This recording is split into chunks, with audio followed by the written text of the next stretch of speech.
3, 2, 1, 0. We have commitment. We have liftoff at 2:13.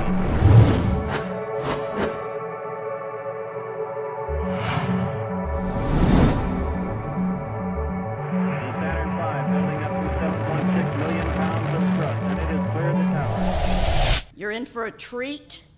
We've kind of split it up a little bit this evening. The first hour will be a single speaker, and that's Kenny Mitchell. He's recently written a book, right here. So they sell it at the Space and Rocket Center, or you can buy it on Amazon.com. Great book. And someone brought this one, I'm guessing. Okay, you brought that one. That was a lot of what you used for yours, okay, when you wrote it. So I'll give a little backtrack just a little bit. This comes out of our starting to celebrate the 50th anniversary of Apollo. As you know, there are big celebrations planned this year. We started our scheduling 2 years ago, and our committee meetings, and Kenny was there, and they lapsed in, Crystal is here, they lapsed into storytelling, and Crystal said, Heidi, you gotta get better control of your meetings. And I said, we can't stop the storytelling. But Kenny picked up on it beautifully, and so the book, I think, got you started on that. But he gives you more than that. He gives you on the rockets that were developed here in Huntsville. So it's a great combination of the human interest piece and the technology that was developed in Huntsville. So let me tell you a little bit about, and I've told all four fellows here this evening, well, I'll quickly introduce the panel too. They will come the second hour, and they're going to tell what they learned from their dads. That's Rainer Klaus, George von Tiesenhausen, and Uwe Rothe, who came with his wife to visit us from Johnson City, Tennessee, where they live. So thank you for coming, everybody, and thank you all for coming. So now let's get started. Kenny Mitchell, quite a biography, and I've shared with all four of them. I said, I cannot go. We'll be here all night because they are all four very accomplished folks. Let me give you a little bit of the highlights from Kenny. So he loves the part that he's a Huntsville native. He's very proud of that, and I appreciate that. He went to Butler High School, graduated from Auburn, was a co-op student, meanwhile, and he started working out at the Arsenal at the time with ABMA and NASA. And then he started working on Skylab, was a major project of his. He was NASA lead engineer for the development of Space Lab Environmental Control Systems and Shuttle Orbiter Integration. That was 1972 to 80. I'm going to jump a little bit. NASA's on-site International Space Station Program Manager in Moscow for 2 years. That was from 1994 to 1996. And he will give a talk on that later this year, what the time was like. He was actually a diplomat there. He had a diplomatic passport. You were stationed in Moscow at the embassy, I believe. So come back to hear that story. And you know the date on that? I forgot. It's in the July time frame, I think. So, but keep watching the schedule. You'll find out. Then that was the 2 years in Moscow, then NASA's chief engineer and then project manager for development of 2 International Space Station modules, nodes 2 and 3. That was 1997 to 2004. He retired in 2006 after 40 years of service. Throughout his NASA career, he received many awards and medal. The NASA's Exceptional Achievement Medal in 2004 for successful delivery of the Node 2. Last September,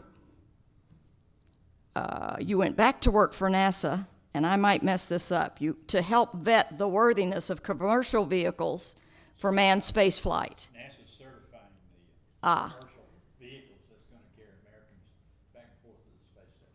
So, Get off okay. the Russian taxes. So he's back at work. He's doing this in his off time. Sadly, Kenny's wife, dear wife, Gwen, passed away last summer, but he's dating again, and he's met Benita.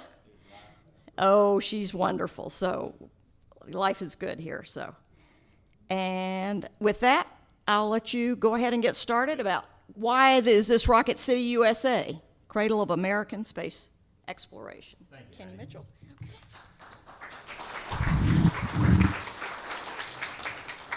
Yeah, I'm going to tell you a story about Huntsville, Alabama, and why a book came out of it, because all the things we were planning and working on, I began to say there's a bigger story than just how we got to the moon and what precipitated America reaching the moon before the Russians, and was one of the things that began to think about was how much we did after we reached the moon, which isn't talked about very much. And yet it's as great a story from Huntsville, Alabama, as it is of landing people on the moon. So I'm sort of a student of history, and particularly Huntsville history. I've collected a lot of stuff over the years and ended up being a great resource for including in the book. And what I'm talking about tonight in about 33 slides is the book. So what you hear is in great detail in the book. And it's a narrative. It's not boring from the standpoint of too much technical stuff. It's really trying to tell a story about our city. And one of the things that I went upstairs a while ago. Let's see, Hattie. You want me to do it? I know how to press the button. I know, I'll sit here. You just use this as a pointer and okay, Johan's gonna do it. Okay. There you go. I went upstairs a while ago because this book was published by the Huntsville Public Library in 2005. It was the 200th anniversary of the city in 2005. This year is the 200th anniversary of the state, so that you get an understanding of the difference. But this is an amazing book. They had 20 historians each take a decade of Huntsville's history, 1805 to 1815, 1815 to 1825, etc., all the way up to 2005. And it's full of information and newspaper articles and photos. And I love the book. And they're $10 a piece. When I bought mine, it was $30. So if you wait on mine, it's $28 now, but someday they'll be trying to get rid of them, and it'll be a lower price. To reprint, so. Yeah, so anyway, it's when you study the book here, I had already synthesized a lot of the things about Huntsville that were unique, in my opinion, and I used the theme that I really believe that we are a city on a hill. And that concept is a biblical phrase. And I really do believe we're a light unto the nations, that we're more than just important in our own nation. And I think when I take you through the slides, most people that I've talked to in an audience like this, I said, did you know we've been flying 6 people around the earth for 10 years in space? How many of you knew that? A couple. Isn't that amazing? I was telling somebody today, it's like you all live in New York and you didn't know anything past the Mississippi, but you knew there was something out there that our president had bought, and that's about it. And then people were continually going across the Mississippi and going west, and you had no idea. Till one day there was a lot of people out there, and then you heard there was gold, and everybody became much more aware. Well, I think there's gold in the skies, things that will change us more than you would even realize in today's world. But so much of this happened in this city, and I'm very, very proud to say, you know, when you meet people, and we all that volunteer at the museum have what we call a baseball card. I didn't bring any of mine, but they're a little synopsis of the old guy on the front and the young guy on the back page, and a little history. And I enjoy telling them, I'm from Rocket City, USA. They said, where's that? And I said, well, you know all that stuff that Kate launches down at Cape Kennedy? Oh, yeah, we built that. Oh, you've never heard of it? No, I hadn't. He says, well, we're also the space capital of the universe. And I'll show you why we say that in a few minutes. But I want to, some of you aren't from Huntsville. I don't mind Johnson City people talking about Huntsville, Alabama. I've gone over to Decatur, talked to the Kiwanis Club there, And one of the ex-mayors was on the board, and he started complaining, why didn't I talk about all the great people that worked on the space program from Decatur? And I said, that's not my job, that's your job. I'm talking about all the great things we did in Huntsville. Who's going to write the book about Decatur? So the next page, or this page is just a summary of the little bullets. If you read this book, you will see the truth of what I just synopsized here, that we've always been a city with a pioneering spirit, always. Decade after decade after decade, as you read this book, you will see that that spirit of pioneering exists in our space exploration. And then you'll see that, how many of you know that are from Huntsville that we're the smartest city per capita in the state of Alabama? Ah, see, you all knew that because you like to brag on that. You can almost imply that you're one of them, you know. That it's true. We used to brag that we were the top in the nation, but some of the people at the museum said, well, you know, liars can figure and figures can lie if you try to get them to. So we just can really claim that we're definitely per capita the smartest city in our state as far as education. But it's been here, we are ahead of the curve for hundreds of years. That we had female colleges we had black colleges our nation was way behind where we were, and still is. And then we've got a lot of ethnic heritage. I'm going to talk to you about the Germans, but there's so many more. Southern charm and tranquility. A lot of my space exploration took me to international places besides Russia, and they don't know how to speak Southern. And so we bought this book at the Atlanta airport, How to Speak Southern.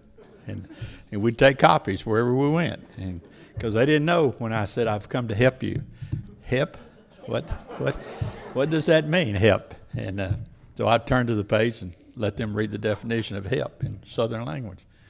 But entrepreneurs, we're full of it. You can go to cotton, to so many different products, but one of our products today is technology, space, military. We're right on the cutting edge all the time.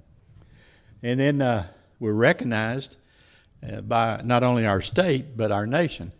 And I had the privilege of being at the Space Museum with Vice President Pence and the administrator of NASA. And I know what BS is, and I know what fluff is, but I could tell they were sincere in talking about our city. They had done a little homework, and they were so impressed with Redstone Arsenal.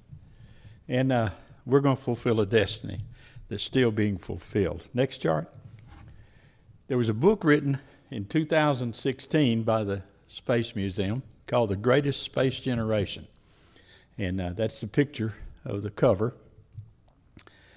And in the cover, inside the introduction, Ed Buckby said this. He said, Peenemünde truly is the cradle of early rocket science and could be considered the birthplace of spaceflight. The same could be said of Huntsville. In the context of American spaceflight, it is the cradle. And when you think of a cradle, you think of a baby. Well, I'm thinking of a cradle that birthed a lot of babies, and I'm going to talk to you about the babies today. It's fantastic, and it's still going on. Next chart. It began with our Germans and their experiences both in World War II and early experiences at Fort Bliss and White Sands. They came here through it was secret to a degree, but Operation Paperclip is what historians call it, that they wanted to round up all kind of experts in various engineering and scientific fields, biological, chemical, rocketry, nuclear, submarines, you name it. The military was rounding them up, not bringing them over here as prisoners of war, but trying to ask them would they spend time with our people and teach us what they had learned that we didn't know about, and we could share with them and learn together. Now, I didn't know till I met Heidi that I thought Operation Paperclip all happened in the 45 to 50 time frame, but it went on for a couple of, maybe 3 decades of still, up to 1970. And I'm only going to cover the period of time that I call the first wave, second wave, third wave. And the first wave was when we brought German men to Fort Bliss in the 45 to 49 time frame. Had 139 of them. They're listed in the book. I got to tell you a real interesting story, because you're going to see some slides in a minute that'll back up what I'm telling you. I spoke at Hampton Cove Elementary School last month to 600 K through 5. Now, I had never spoken to that young of an audience before, and I did not know how in the world they were going to sit still. And because you've heard, you know, how much their attention span is about their age level. And so I was astounded. They were so good. Didn't move. I spoke for 45 minutes. They asked some questions, and after it was over, a young man came up to me who was probably a 4th or 5th grader, and with his teacher, and she said, he has something he wants to tell you. And I said, fine, what is it, son? He said, my great-grandfather came with Dr. Von Braun to the United States. And I said, are you serious? What was his name? And he said his name was Finzel, Finzel. And he said, I can't remember his first name. And I said, well, let's just see if he's in the book. So I've got a book and appendices, great detail of who came, when they came, how they came. And I said, here he is. Is Alfred, wasn't it? He said, oh, yeah, that's it, Alfred Finzel. And I said, if I showed you a picture, could you pick him out of the picture? And I'm going to show you the famous Von Braun picture at White Sands, were taken in 1946. And he immediately pointed right to him, because I've got the pictures numbered on another page where he's number 53 or something like that, you know. So he picked him right out, and I said, you know what ship he came over here on? And he didn't, and I showed him the picture, and he said, and I got the date. He came in November 1945. And then it come to find out, Heidi knew him. He knew his grandfather. He didn't know the father and the boy, but that boy brought his father back that night. We were having a space theme at Hampton Cove that night. A lot of us volunteers were there. He made him buy a book. That was really something, but it was such a personal stories that I began to learn. This is where Crystal was saying, we're talking too much at these meetings, but when you get involved and start listening to the stories that children had to tell, and some of the people who were in the first wave told, and the Huntsville Historical Society recorded this over the years. Had stories by Stuhlinger, just different people that came in these waves. And it was wonderful that somebody recorded them before these people died. And then I met Klaus, and he had a memoirs. It was you, wasn't it, of your dad and the ship. And I was so touched by the story of them coming on the ship, USS Argentina, I believe it was. And day by day, he kept a journal, and it was all recorded. And he gave it to his children and grandchildren, and he let me have a copyright to the trip. And but in the 50s, that they came here from Fort Bliss, and then they still were recruiting, and they got about 74 more Germans. More than half of those were still Peenemünde people. Almost all except 2 of the 139 that came in 45 through 49 were working at Peenemünde except 2. And they pointed out in the book who the 2 were. We found out because the Germans' children had been trying to correct. How many of you know Fred Ordway that used to live on a mountain and, you know, was a great friend of Von Braun's, wrote a lot of books. Well, he wrote 2 different editions of The Rocket Man. One was in, I think, 76, 78, something like that. And another one was in 2003. But they still didn't get it right. It is easy when you're trying to bean count all these people and try to get some real, even their spelling of their names. Well, having all these German women around, wasn't no way we weren't going to get the names right this time. It's particularly spelling. I don't know how many times I heard, it's not B-U-R-G, it's B-E-R-G. Berg. I'm Berg. So I heard that a lot because, you know, I speak in Southern. I didn't know how to speak it all. Well, anyway, next chart. These are the ships they came on, first, second wave.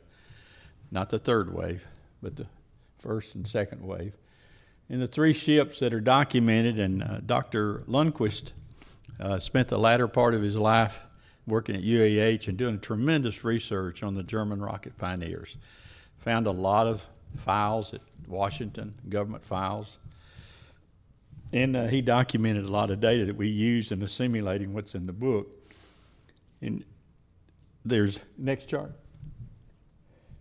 They came to the, let's see if the pointer works. They came up, look at, now this is this guy, he did that. I did that? Yep. But it wouldn't do it a while ago. Wait, I'll get you back. I'm trying to go one more. One more. There it is. They came to this coast in New York, Massachusetts area. They were vetted there some more. They came on ships that had a lot of American soldiers. They kept the Germans hidden from the American soldiers because they didn't want any trouble. And they got on a train in groups. They came through St. Louis down to Fort Bliss. And it was only later on that some of their families got to show up with them in Fort Bliss, and I think you're going to hear some stories here. Right across the border was White Sands, and we had our own rocket program trying to be developed there. And next chart. This is this famous picture. There's really two of them. Here you see Dr. von Braun with his hand in his pocket. Another second picture, how people ever snap one picture, two pictures. Next picture, he doesn't have his hand in his pocket. And not Schulze, but Dr. Reese, he didn't have his hands behind him. Everybody's hands were different the second time, so you can see the difference. But there were always three faces hidden. These three guys never could figure out, and Ordway said, I don't know who they were. He listed everybody that he could see, but he got those screwed up. And the German children here helped me. That's not so-and-so, that's so-and-so. He's over here. And so we got it right.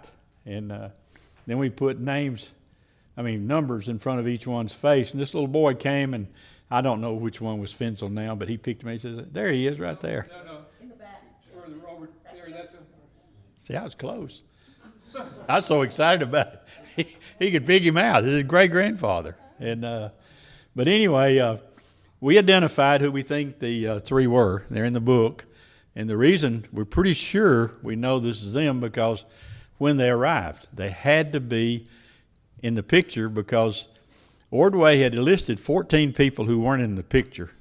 They were at Fort Bliss, not at White Sands.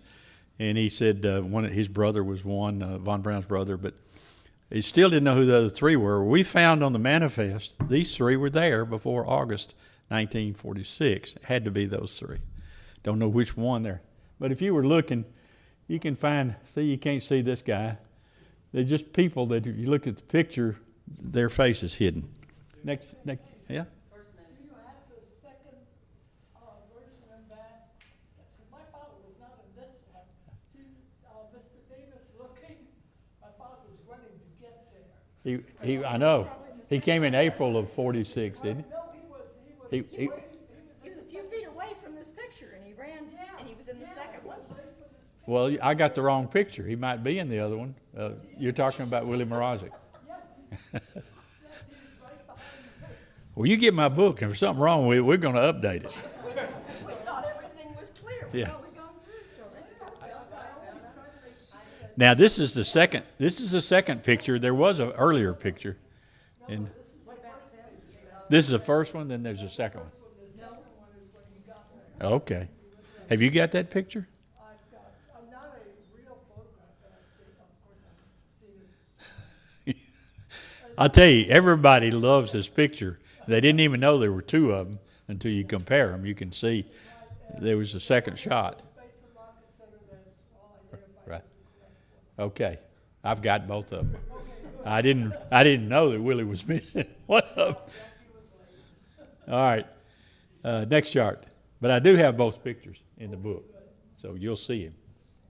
I just tried to show there's two pictures. Thank goodness Kenny was willing to do all Hey, this. I was a novice. I was listening to all the Germans. So many mistakes and got this detailed history. They knew how to use red ink. Yeah. Well, in the 50s, we were still utilizing the Germans to do this, build weapons of war. And boy, did we build them. We had all of these, lacrosse, Honest John, surface to surface, surface to air, shoot planes down, put nuclear bombs on top of them. And this is when, in the 50s, we became known and declared it not only to ourselves, but to anyone outside of Huntsville. This is Rocket City, USA. Nobody else was doing this. Nobody. This is where it was being done. You remember how they tried to launch the first American satellite with a Navy, not the U.S. Army rocket? You remember how it performed? Just like a civil servant. It wouldn't work and you couldn't fire it. It just fall over. Next chart. Well, a lot of other things were happening in the 50s. Collier Magazine, which some of you know about, was writing these wonderful articles about space exploration in a narrative that people could understand wasn't too far out science fiction. It sounded like reality. In 52, 53, 54, these magazines were written. And honestly, if you read history, Americans begin to believe this kind of stuff was possible. Now, we didn't have a satellite up yet, so. But these articles were just inspirational. If you ever get into the contents of a mission to Mars here, I've always told the people who are planning the missions now, you need to read this 54 edition of von Braun's proposed mission to Mars. It wasn't 3 people, and it wasn't maybe 4. It was 70. And they had 10 spacecraft that could handle 7 each. And if 10 of the spacecraft, half of them failed, they could put 14 into any one. Your life support system would take care of them, get them back. He thought half of them wouldn't make it back as far as ships. Maybe half the people wouldn't, but you could, if they did, you had room for them. Great explanation. Next chart. And then what was science fiction began to happen. In 1958, January 31st, America, Huntsville, Alabama, was directed to put a satellite in space when Sputnik went up in October of 57. And Eisenhower at first was poo-pooing it because it was sort of an embarrassment. Everybody knew we were competing to put the first satellite up, or at least sort of like y'all. Some people knew we were trying, others didn't have any idea, except when it went up and you heard a beep, beep, beep, beep, beep. And I mean, you saw the movie October Sky? Yeah, Rocket Boys, Homer Hickam, and just, it shocked us. And Eisenhower was poo-pooing it. And von Braun happened to tell the U.S. Army Department head that they could put one up if he'd give them authority within 90 days. And he didn't get anywhere when he went right back to Washington. And then Eisenhower got embarrassed again because 1 month after Sputnik 1 went up, Sputnik 2 went up, and there was a dog in it, and it weighed 2.5 tons. It wasn't a little tin beep, beep, beep. It was really something phenomenal. And the dog survived being up in space, but it didn't have the capability to be returned safely, and it burned up in the atmosphere eventually. And but that shook up Eisenhower, and he immediately said, tell the Army to launch us a satellite. Well, von Braun had secretly hidden a Redstone, secretly had worked with JPL, which was part of the Marshall Space, was part of Redstone Arsenal's Army. We ran the Cape as well from Huntsville. And they got everything out from under the canvas and shipped it down to the Cape. And then I remember my wife and I were on a date, necking up at golf course like all the high schoolers did. And we could hear all the noise and all the firecrackers and all the sirens and everything going off. My brother comes roaring into the golf course. You know, it's all gravel. He's throwing gravel. We all rolling our windows down. What's going on? He said, we've launched our first satellite. Need to come downtown. We're having a big party. And we just all trucked off. I don't remember if you know that Charles E. Wilson was the Secretary of Defense at that time, was very pro-Navy, very anti-Army. I'm sure there was money involved. But we hung him in the effigy around the square. We just draped him over one of the lights and set him on fire. And we were partying. And so Huntsville didn't publish a paper on Saturday. This was launched on a Friday night. And for the first time in decades, we had a Saturday paper, special edition. They had to say, we did it. This is Huntsville Times. And I've got the original. My mother saved it, given it to the museum. He became an icon in both Life magazine, Time. He became the spokesman for America in space exploration. An instant, we all had heard of him working out there, but this just brought him to the limelight. Next chart. These are the decade by decade by decade of firsts that Huntsville, Alabama was responsible for. Now I want to keep telling you, it's not 10, 9, 8, 7 launch.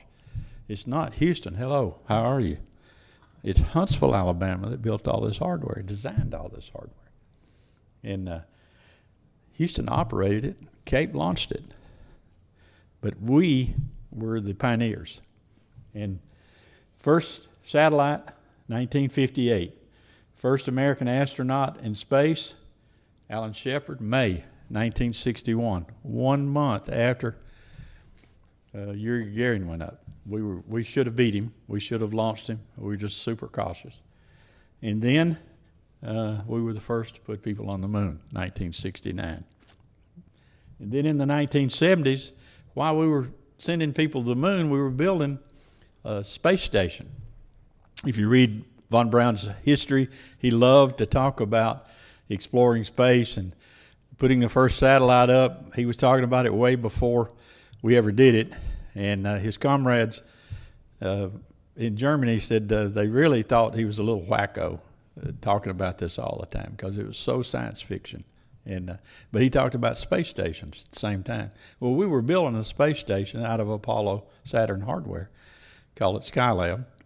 5 months after the last Apollo mission, 17, we launched Skylab. And I'll show you that in a few minutes.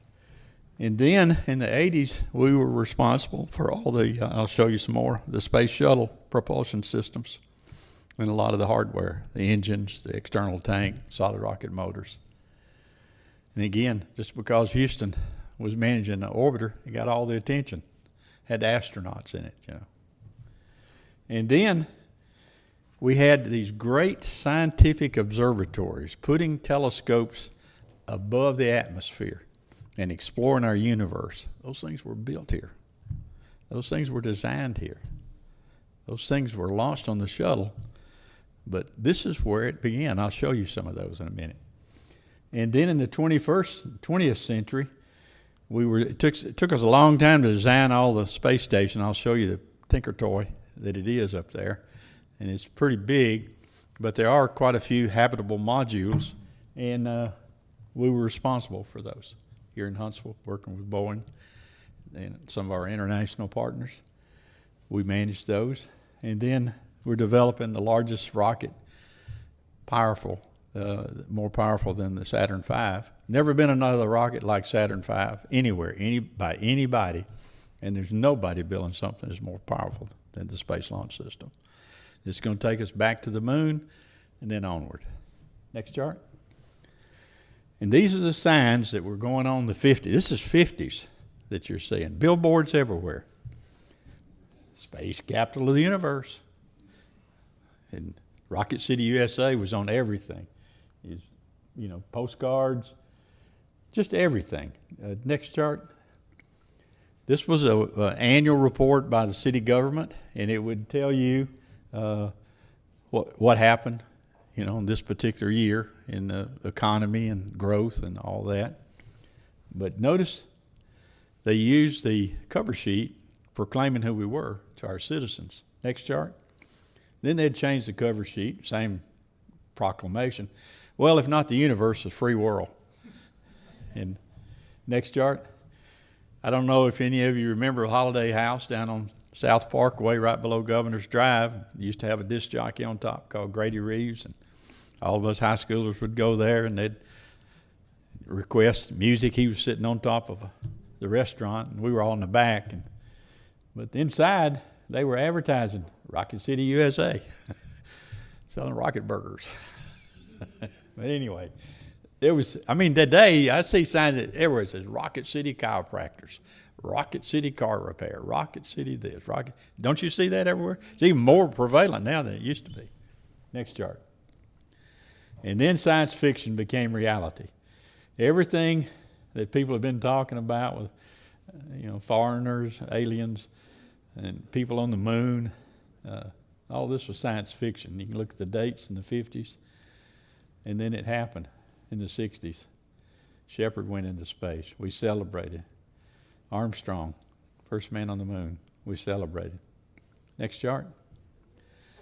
Then we started building the Saturn rockets. These were conceived during the 50s by the Army for the large military missions that they had in mind for doing war in space. This is the family of Saturns. They were called Saturn 1, Saturn 1B, and Saturn 5. Never in the history of rocketry anywhere in anybody's nation or any time in this nation has anybody ever built a fleet of rockets, and they all worked. Every stage. 2-stage, 3-stage, they all worked successfully every time we flew them. There were 33 total Saturn missions, if you count them all up. And they all worked. We designed those things where they couldn't fail. And we tested them on the ground. How many of you were here when we were testing the Saturn 1 was facing towards Parkway City, and the panes were breaking and everybody was going, what in the world's going on? So we built the Saturn 5 in the first stage. We said, let's point it towards Decatur. We'd fired it for 3 minutes as the first stage. In Birmingham thought they were having an earthquake. They did. They'd call and say, what's going on? Why is the ground shaking? That's almost 100 miles away. I've tried to tell people, do you know how powerful this first stage was? You know what 7.5 million pounds of thrust is? No. I said, well, just think of this. Ed Buckby told us this one. I've always thought it was a great description. Think of cars bumper to bumper from the Atlantic coast to the Pacific coast, bumper to bumper. And they each were 350 horsepower of power. And at 0, they all pressed the metal to the pedal. And that's 7.5 million pounds of thrust. It's a lot of juice. And in the second stage and the third stage, there were always anomalies. Something was going wrong in every mission, but we had compensated for it so that we wouldn't fail. And whether it was an engine going out, one time lightning hit one of the Saturn V missions, everything went out. Of course, the motors kept on fire, and it was still going up. Pete Conrad was the commander on that Apollo 12 mission. Man, he said all the lights, the emergency lights came on inside that capsule, and they got it back online. But we always had something going wrong. I've done a lot of weddings. Something's always going wrong at a wedding. But I tell the bride and the groom, don't worry, nobody knows it went wrong but you and me. You will be married when it's over. And that's sort of the way this reminded. And so you see that we actually took the Saturn rocket that took people to the moon and made a Skylab launch. And I'll show you the Skylab. Next chart. We folded this thing up. So could you go back one chart? This whole thing was this stage right here, and everything folded up inside. So when you got up, it was like a butterfly. Everything just started unfolding and opening up. One problem happened on the way up. Something was trying to open up, and it's not supposed to. You're supposed to wait to get on orbit before you start. So they had a meteoroid debris shield get ripped off. And one solar array, next chart, one of these solar arrays, see, this is a pretty picture. This way it's supposed to look. And one of these solar arrays got ripped off on the way up. because it stuck out. You ever stuck your arm out when you're doing 60 or 70 miles an hour in a car and it's blowing you? Well, that's sort of when you're going 17,000 miles an hour, it really takes it off. And so it's quite an adventure. We were building this while we were going to the moon. It was being built, designed. Dick Heckman, Jack, they were doing all the human factors, writing a playbook for the future of people working in space. And because we had not flown people in space more than 10 to 12 days. We had no idea could they live very long in space. No idea. We knew just the people that came back in a short duration, things were not going right on the body. You were losing calcium. There were just things going on. You know, they were learning that all the blood goes to the head. There's just interesting research we had to get done. We did that here on this vehicle. Next chart. Today, or yesterday, they honored Owen Garrett. He was man on the second crew. He died this week in Huntsville. And most of these men are dead now. He's dead. He's dead. Alan Bean's dead. Now he's dead. He's still alive. Is Pogue dead? And he was here recently. Ed Gibson. Gerald Carr's passed away. But no, he's still alive. You know, see, we're all getting old. And Dick and I were talking about, I'd like to die like Owen, just fall on the ground, hit your head, and that's over, you know. He was 88, but I hated to hear that he's dead because he's still active. But these men went 28 days, did all kind of experiments, came back okay, had some problems. 56 days, came back okay. Still, we knew if we were ever going to leave Earth orbit and go somewhere significant. And these went up for 84 days. So we felt pretty good that we were learning a whole lot. Next chart. This is when we launched Skylab.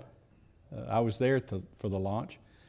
And next day we were supposed to launch this, but when we found out we'd lost the solar array and that we didn't have any power on the workshop, a lot of things were going wrong. For over 10 days, we figured out what was wrong. We figured out why it happened. We figured out how to build a tool to fix the things that were probably going to have to be fixed. But train the people in a neutral buoyancy up here in Huntsville. These guys were all part of working with the crew to find out they got to go out there. We didn't design them to go out there to the workshop. And when they got up there in the Apollo capsule, 10 days later, they were hanging outside the capsule with people holding on their legs, and they had one of these sky hooks that's trying to cut a cord that was our cable, really, that was holding on to the other solar panel tried to deploy like this one. That one got ripped off. It tried to deploy and it got hooked. And these guys figured out how to fix it. Everybody on the ground, we had refrigerated food. It was getting too hot.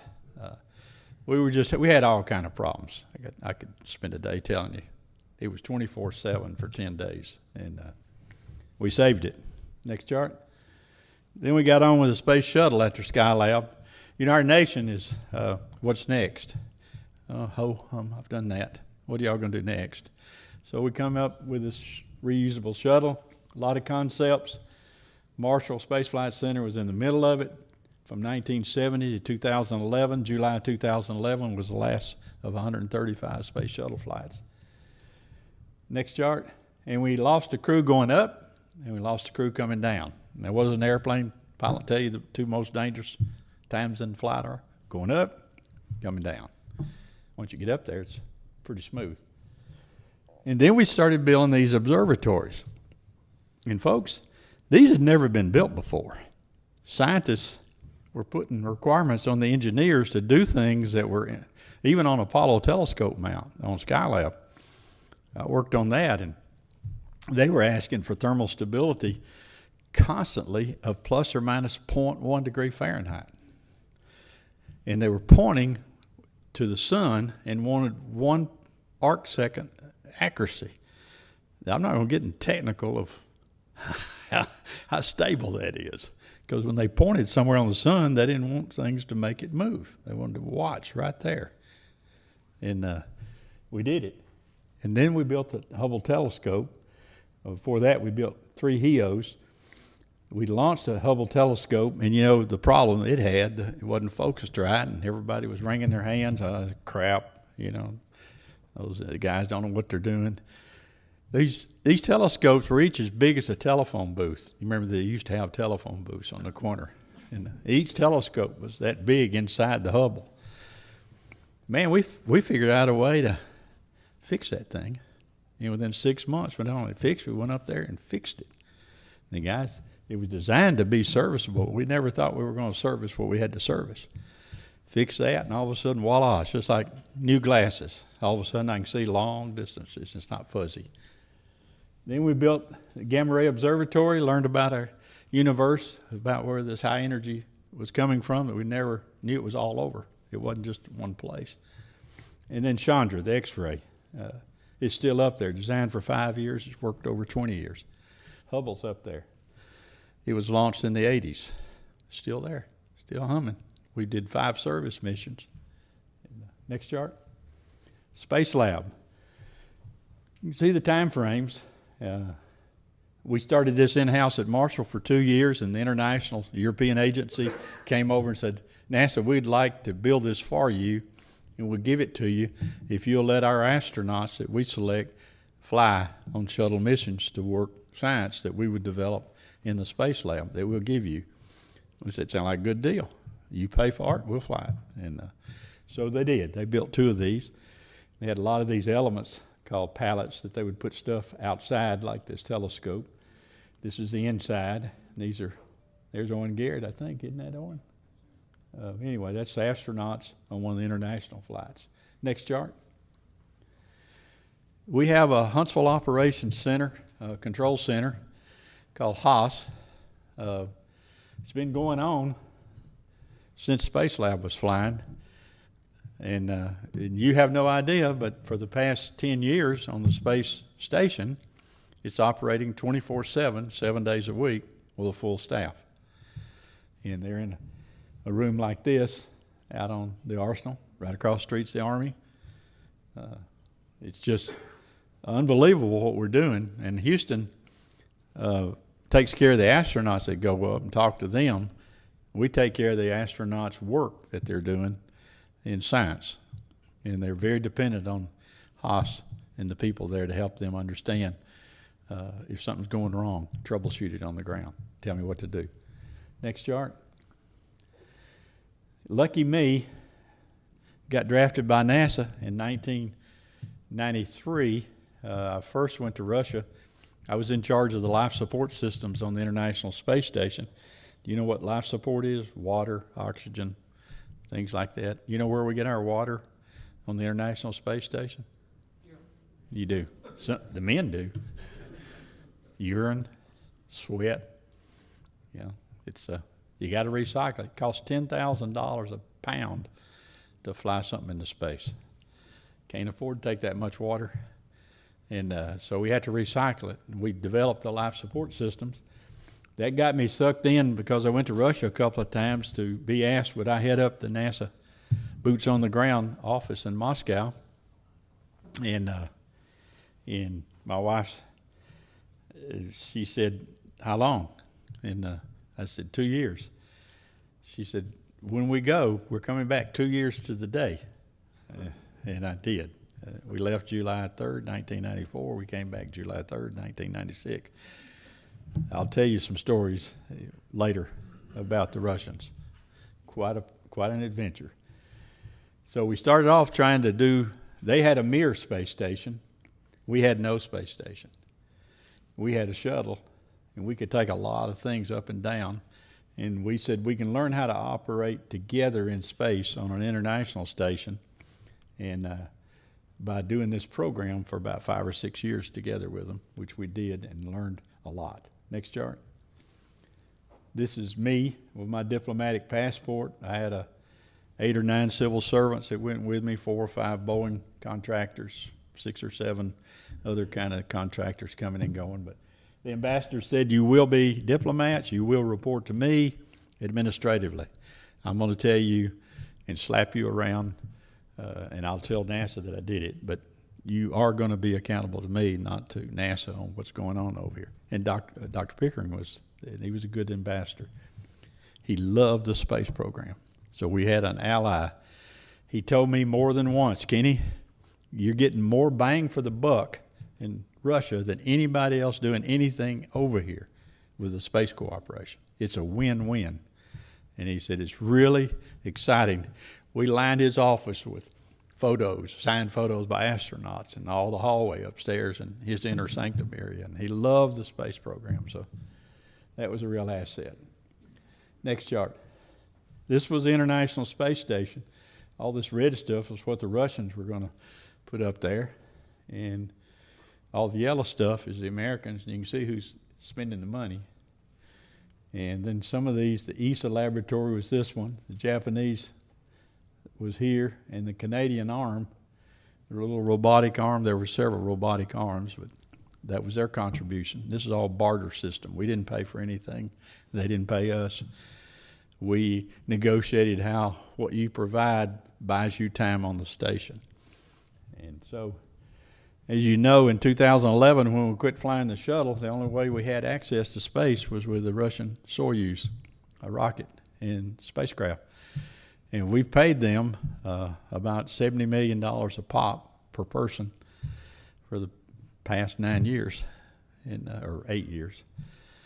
It's about time we flew Americans again on American rockets up on America, and that's about to happen this year. So I'm glad for that. Next chart. This is the life support system, very complicated.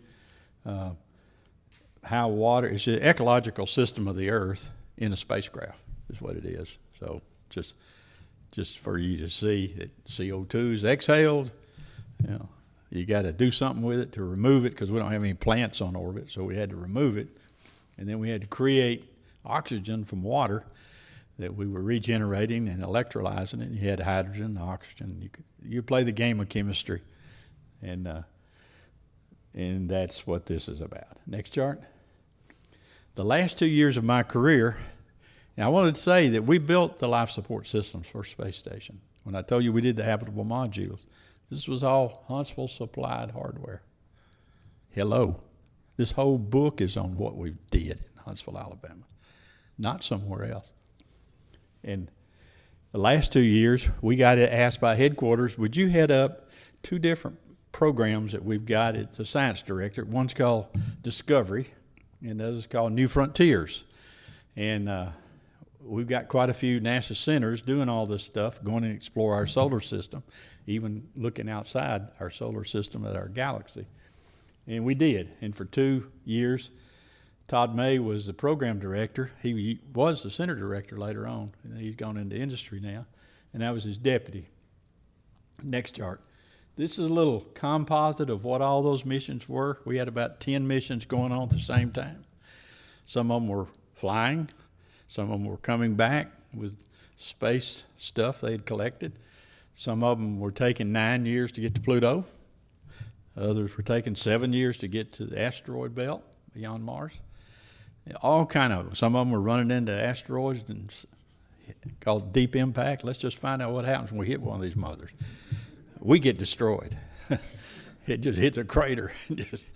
But it's really an exciting program. Kepler was where we were trying to find other planets in our galaxy that may be Earth-like, habitable. Far enough away from a star, just like we were, that might sustain life in some way. And they discovered thousands of possible planets. We thought maybe few, but it won't get into the technology how they did it, but it's very sophisticated. Next chart. So we're building this system called the Space Launch System. This is one like going to the moon. This is like going to Mars. Putting more stuff up there, we'll assemble it in orbit. Here's a space shuttle, there's a Saturn V. If you ever saw the Russian rocket, there was a moon rocket, it was exactly as tall as ours. They made sure ours wasn't going to be taller. Theirs never worked. They never got past the first stage, and there were a lot of technical reasons why, but they lost the race to get to the moon. Next chart. The Space Launch System is going to take us to the moon. We're going to learn how to operate not too far away from Earth. If things go south, you want to get them home. It takes about 3 days to get them back if things go good. Go to Mars, it's going to take a lot longer than 3 days to get back as well as get there. They are looking at systems that maybe will get us there faster and get us back faster. A lot of commercial stuff is going to go on. But the Space Launch System is the big rocket that's going to make all this happen. Next chart. You have the best museum in the world. I've been to them all. Been to the Smithsonian many times. Been to the Russians. There's no comparison of what this Space Museum does for Huntsville. It is so 8 million visitors since 1970 when it first opened. 18 million paying customers. That's a lot of money. It's one of the few state-run organizations that's run self-sufficiently. It's in the black. And every once in a while, the commission will throw $10 million out of them and say, here, you guys are really doing good work up there. Take it, and what do you want to do? And we've got plans to always spend it, but it's really nice. They expect 1 million visitors this year because New York Times says there's 50 places you've got to go in 2019, and one of them is Huntsville, Alabama. You got to come here. They got everything going on. And like Holly said, just get on the website at the VBC, and she and Jack and a girl named Benny, they've been loading that thing up with one thing after another. Just ask Joe Valley. He's one of the VPs out there. They keep him so busy because he's the orifice we go through to make it official on the VBC. We're not going to advertise something that don't happen. And it's almost too much happening simultaneously. But it's America's tourist attraction year after year after year. And 800 students last summer. My grandson, one of 12, he went to space camp. They had 800 students a week for the whole summer going through space camp. 800. And when I went to the graduation of my grandson, there were 11 different groups of Chinese that were there. They couldn't speak a word of English, probably. They were all kids. They had brought their own interpreters, but the museum has trainers that can speak Chinese. And I was in my white coat. If you ever seen us in our white coats, we look real official, you know. They think you're really. But those kids come by and you fist bump them. Man, they were in heaven being at that museum. They come from all over the world. And I barely got mine in because I had some pull. If you get a vacancy, I want to get my grandson in. He can't go, but it's in July. And it was packed. And he called me up first night and said, Papa, they made me commander. And I said, Seth, it's only going to be for 1 day.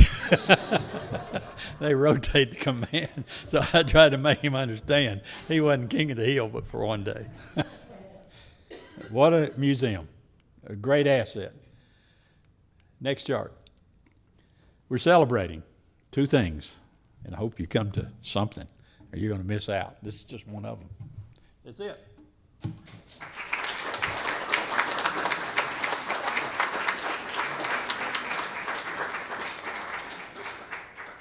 I see you've learned a lot more about the rockets and so forth and the technology that was developed here. We always tend to focus on the human interest story, so thank you very much. But you tied them both together so beautifully. We appreciate all you've done with this book. Thank you. Thanks. All right. Now, you're in for some more good discussion here. We've got the 3 panelists. Like I said, it's Rainer Klaus, George von Tiesenhausen, Uwe Rothe. Let me tell you a little bit about Rainer. Okay, he was born in Germany, and his mother you went to Landshut. You moved to Landshut with your mother, and then you were also in Fort Bliss, and your brother was born there. And then you moved to Huntsville in 1950. You grew up in the Rocket City, graduated from Auburn University, BA in English, served in the Army 2 years, pursued a master's, went back to Auburn. Then you started traveling around as a speed reading teacher. Interesting. Okay. Spent 6 years as a librarian at Emory University in Atlanta. Then his wife was working, so he decided to stay home and take care of their son, Lucas. In 1990, he went back to work as a librarian in Gwinnett County Public Library System in Atlanta, and then he retired back to Huntsville in 2006 with his wife, Gudrun. And I believe they are the only couple that married out of the group. If we've been asked before, did sons or daughters marry each other? And I guess not, but you found Gudrun early on. You'd helped pick her up in New York Right. when she and her mother came. So it's a nice love story. So let's go on to George von Tiesenhausen, Jr. And he was born in Germany also towards the end of the war. He came to the United States and Huntsville in 1953. Was that right? Because your father decided to stay a little bit longer. Right. He was offered to come along. That's why. Okay. In the very beginning when the first group came. It's but- a long story, but go on. Right, yeah, so we won't go there, okay. After completing your education in Germany and in the U.S., you earned a BS and MED, an EDS, and PhD, and you and your wife, in fact, but I know you taught English, German, Latin, photography, drama, and business courses, middle school, high school, college, and university level in the U.S. and Austria. And he retired from the University of Alabama in Huntsville as an adjunct professor after 46 years of teaching. You were co-founder, I thought this was very interesting, co-founder of the Catholic High School. And then you retired, let's see, at that school, you had various careers, various jobs as assistant principal, English and German teacher, academic dean, and then you retired in 2004. You now enjoy traveling, and I know you take care of your mother. That takes up a good bit of your time. Your father passed away at 104 last year. Smoking like a chimney. Sorry? He smoked like a chimney. Doesn't kill you, I guess. Didn't they all? Yeah, they did. Right, I knew his caregiver, she was his caregiver. right. Right.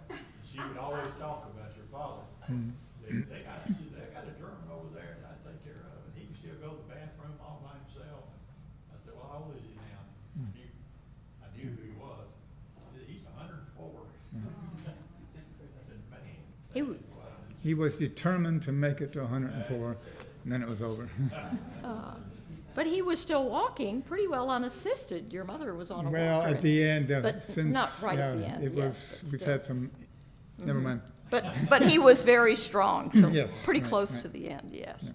Okay, and our third panelist today is Uwe Rote, who we've reconnected with through all of these panels. He was also born in Germany. His father was one of the von Braun team members. They immigrated to the United States in 1953 and came to Huntsville, Alabama.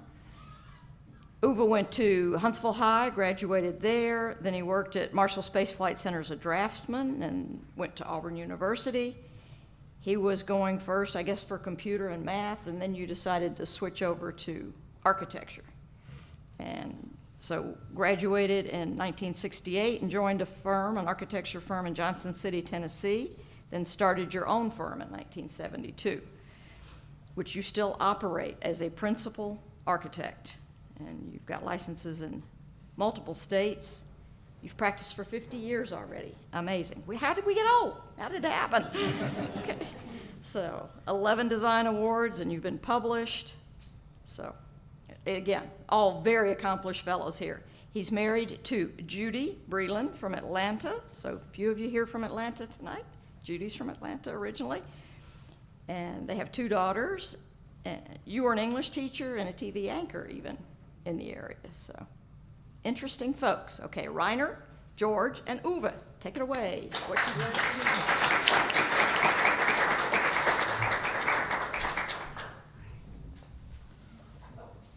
We'll have some pictures running in the back. Yeah, just go ahead and put it, don't run. You need more? I'm not sure. I'm going to be reading, so I'm not going to be pointing it. This is just pictures that'll be rotating behind you, and Reiner and Uwe both gave me pictures, and your father comes up a little bit later. because I didn't know how to put 1930 in at the beginning. So we just say it goes back. The picture Heidi is talking about is of my father at a drawing board. So I don't know if there's another picture like that up there, but that's my father when you see him. We sort of agreed on a general theme, influences of our father on us.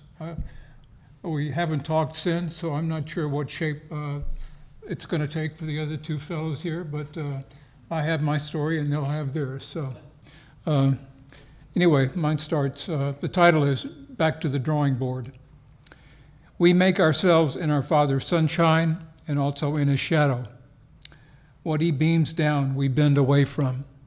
Adam Gopnik, that's from a New Yorker article a number of years ago. July 7, 1930. There stands my father, Ernst Klaus, 16 years old, slightly over a year into his 3-year apprenticeship as a technical draftsman at Ornstein and Koppel, a heavy equipment manufacturer in Berlin. He presents a cool, neutral expression, a confident young professional interrupted at his work. My father characterized his teenage self in a portion of the short autobiography he began in 1973. I was a dreamer and learned only what I liked, but that was not enough to keep the average of all studied subjects up. My parents and myself found that out, and the decision was made that I should learn a trade. With that, my childhood ended. The first year of your apprenticeship was mostly occupied by making simple drawings and changes to existing drawings, he wrote. Sent to the company's plant in Spandau for his second year under the comprehensive regime of the program, he trained in several mechanical trades, machine operations, forging, welding, and assembly work. There, amidst the clangor, noxious smells, and potential dangers of the factory environment, he learned about and assisted in the rigorous and precise labor of industrial production. He came to understand the connection between the representation of a three-dimensional object on paper and the toil, mental and physical, that followed in creating the finished product, the machine and all its parts, and its expected functionality. In his first 2 years, my father had acquired the skill of rendering and interpreting technical drawings, and then, through further hands-on labor, gained a solid grounding in the processes of technical manufacturing. The last year of his apprenticeship took place in the firm's design department. Well, that work completed the final stage in the refinement of his professional beginning. In total, his apprenticeship proved to be a valuable and extensive educational experience that prepared him thoroughly to enter the German workforce. Unfortunately, although he had excellent credentials, he could find no job in his profession when he finished the training in 1932. In ordinary times, he would have merely transitioned to continue working with Ornstein and Koppel, the company where he trained, but they could not offer him a position. German society in almost all its aspects fractured after the Great War and never achieved stability under the Weimar government. The withering effects of America's depression spilled over into many countries, and in late 1932, the German unemployment rate rose to 25%. The Nazis under Adolf Hitler took advantage of the deep and widespread civil unrest and seized power in 1933. When he couldn't secure a job, my father moved to the rudimentary summer house his family had built on their garden allotment property in Berlin. Such extensive green havens were set aside and developed in many large European cities in the 19th century to help their working and middle classes deal with the societal pressures of urbanization and industrialization. In such a simple and bucolic environment, my father educated himself further, trying to make up for the formal schooling he had missed. Once or twice a week, he hauled books back and forth from private libraries and the public library to the summer house. I read all the important books written by Russian, French, American, and German authors, and on top of that, science books of different technologies. After almost a year of unemployment, my father landed a part-time job at the post office early in 1933. When the economy had begun to recover, though it was shaped primarily to further Hitler's expansionist and belligerent aims, he found employment as a technical draftsman with a German steam locomotive simplification office. He explained the reason for the opportunity sarcastically but unerringly in his account. Finally, in 1936, the government ran out of unemployed Nazi members in my field of work. Had he said that openly then in the wrong place, it could have cost him great trouble, if not his life. In 1938, newly married, he answered a newspaper ad given to him by his father. An Army proving ground in Pomerania is looking for draftsmen and designers. Write to. My father, recruited as a draftsman, started working in the Peenemünde Army Experimental Station on March 1, 1939. Because of his technical acumen and drive to excel, he soon advanced to other duties and responsibilities. It was at Peenemünde that most of the early complexities of rocket technology were first encountered and provisionally addressed. That's where that revolutionary field of science advanced rapidly, though purely for the development of weapons of mass destruction then. My father was part of the team that transferred their nascent technology and experience to the United States in 1945. The teenager who had first found his calling at a drawing board in 1929 retired from service with NASA in 1970 as a senior technical assistant to the director of the Quality and Reliability Assurance Laboratory. I didn't meet my father until I was 19 months old. According to his brief memoir, when he greeted my mother, my older brother, and me on May 27, 1947, he brought me a teddy bear that was as big as I was. Unfortunately, that gift and the strange person embracing us frightened me, and I began bawling and clung more tightly to the only security I knew, my mother. After the emotional welcome, my father brought us to our quarters, a converted ward of the post hospital. My older brother, 8 at the time, received his welcome to Texas gifts, some toys and a pair of canaries. Because he had known my father's love since the beginning of his life, he easily renewed his relationship over the next few weeks. As for little Reiner, some care had to be taken. My parents must have doted on me a little more at the beginning because they had lost an earlier infant daughter to a heart problem soon after her birth. I was long overdue for a father, of course, but my initial distrust and resentment of the interloper between my mother and me had to be transformed somehow into acceptance of their new relationship. It was a big change for a little fellow. How did we find harmony? In his memoir, my father surmised that we began bonding when he started sing German folk songs to me. Music and the rollicking play with which he serenaded me proved to be the direct way to my heart. We were belatedly learning something important about each other. He was mine as much as I was his. The Rocket City. To grow up in the 1950s as that civic image developed and gained worldwide recognition, at the same time that Huntsville itself was transformed, gave me a strong sense of place and identification and helped stimulate and awaken my interest in the technological spirit of the time. I felt deep pride that my father was a member of the original rocket team. I considered myself part of the unique story. The 1950s abounded with sources seeking to encourage the public's engagement with the future of spaceflight and explorations. Journalism naturally served as an important tool in that effort. The pictures that Kenny had of the Collier's magazines, I remember them being very important. Werner von Braun helped write the series, and Chesley Bonistel, who came to be recognized as the father of modern space art, created a significant portion of the illustrations. Their contributions combined to create a vision of space exploration that was compelling and spectacular. National Geographic, Life magazine, Time, The New Yorker, and Popular Science were just some of the other magazines that presented realistic and speculative articles on space exploration and travel. To paraphrase a famous statement from the television show The X-Files, the future is out there. Millions more Americans were introduced to the charismatic von Braun through his participation in the 3 segments of Walt Disney's popular television series Disneyland in 1955 and 1957. The Disney magic with animation and storytelling, the use of impressive rockets and space station models, and the earnest and authoritative presentation by von Braun of his ideas added up to an entertaining and more informative programs. In the 3rd grade, I told my friend Olivia Williams that I wanted to grow up to be a scientist like my father. I was a dutiful son. Like my father, I was also a dreamer, but a different kind. I keenly followed the exciting visions of space exploration that might be in our future, but Tom Swift Jr. and his adventures, and then Jr. in adult science fiction also seized my interest. My absorption in the imaginative and gripping works of speculative fiction so existed with the vague idea that I could become an engineer. Not for lack of trying, I could never visualize another more compelling career for myself. Football star, soldier, doctor, dentist, architect, teacher. Only one of them held any allure.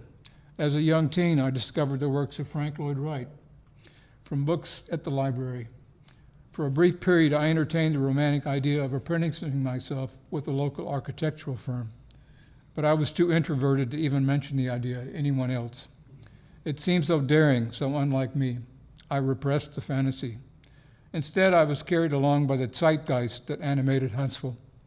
Some sort of engineering field seemed to be the default career for me.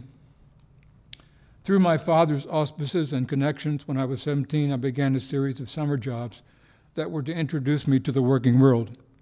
For successive summers from 1962 to 1965, I worked for Spaco, a company long defunct, and three stints with Brown Engineering. I liked getting the paycheck, but I squandered the money on dates, records, and adding science fiction paperbacks to my collection. The jobs were mainly menial work, make work, and I felt like a very junior outsider. That's not the way Tom Swift started. September 1964, I was almost 19 years old. Although there are no pictures of me in that setting, I too spent plenty of time seated at a drawing board. In those days, there was a sequence of 3 mechanical drawing courses at the beginning of the freshman engineering curriculum at Auburn that students were required to take, e.g. 102, 103, and 104. Through them, prospective engineers were to acquire a drawing skill and a basic visual language that would be essential to their careers. The courses, in their increasing difficulty, served as a threshold to the profession, not only because of their priority in the curriculum, but also because of the importance of what they sought to instill. The courses could be seen, too, as early indicators of one's harmony with the profession. That first fall quarter, I trudged up Magnolia Avenue from my dorm to the mechanical drawing lab in Ramsey Hall 2 nights a week. The class met from 6 p.m. to 9 p.m. My introduction to drafting turned into a fraught apprenticeship. That scheduling so late in the day, as darkness fell, set it outside the normal flow of classes. It added to the day's labor and cut into study time or time at the pool hall or other collegiate hijinks. What other considerations lay behind the scheduling of the classes, though? Perhaps it made sense to set them aside that way. The drafting classes were very different from the other courses. Basic training for engineers, but also training in a new skill. Definitely a hands-on learning experience. It was the early nitty-gritty of the profession. It's ironic, but my recapitulation of my father's drafting apprenticeship brought my misgivings to the surface and made me question my commitment to engineering. Did I really want to do this? The other class members seemed like they knew what they were about. I felt like the outsider again. I knew that something was amiss, but I was still invested as a dutiful son in the belief that I could somehow make it through the tough curriculum. There we sat those evenings like monks in a medieval scriptorium, not illuminating or transcribing sacred or classical text, but intent on learning the conventions and technique of creating a good drawing that presented engineering information unambiguously. I remember the initial ritual well.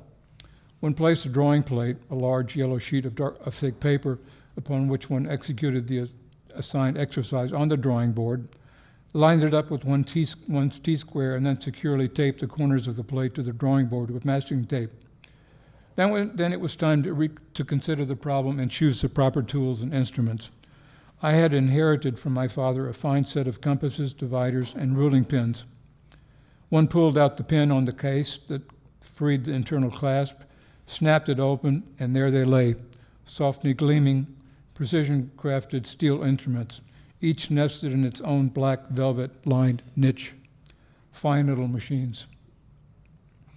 I usually labored for the full 3 hours on the exercises, almost always the last one to leave the drafting lab. In the sequence of drawing courses, I made 2 C's, an F, and then a C. The third course proved to be the hairiest. Termed descriptive geometry, it moved mechanical drawing into complicated dimensions. It required a depth of analytical thinking that I could not fathom the first time around. I made a C in the course when I repeated it, a muted triumph. I gained some clarity, but I really wasn't getting anywhere. I had stumbled through one area and had failed in the other more important preliminary courses associated with the chemical engineering major, the math and chemistry courses, with much harder subjects lying ahead. Under the weight of so many accumulating Fs, the shaky belief that I could prevail in engineering collapsed. The discordance was obvious. I knew the time had come for a change, but to what? I was going to have to go back to the drawing board. In the following year of struggle and soul-searching, I uncovered the satisfaction of joys of my competency in the liberal arts: music, literature, languages, history, sociology, geography. Those interests had been there all along. I just never thought of them as valuable, something to help build a career or a way of life. I became an English major with minors in history and German. Gottbeck's statement about our Father's sunshine and shadow suggests the mystery of father-son relations. As such, it points to an ancient subject matter ever with us. When I first started thinking about the piece, I considered titling it Like Father, Like Sons. I had realized a curious fact. All three of my father's sons, my brothers, Dieter, Gunnar, and I, took the same sequence, mechanical drawing sequence at Auburn over the span of 10 years. Dieter was the first, and he persevered to become a mechanical engineer and later earned an MBA. I followed, muddled through the courses, and after a few career changes, ultimately found my calling as a librarian. Gunnar, the family artist, scored A's in all the courses and fulfilled a teenage passion by becoming an industrial designer. In an uncanny way, we had closely followed in my father's footsteps, but then bent away on our own paths. In the end, life changed all our plans and designs.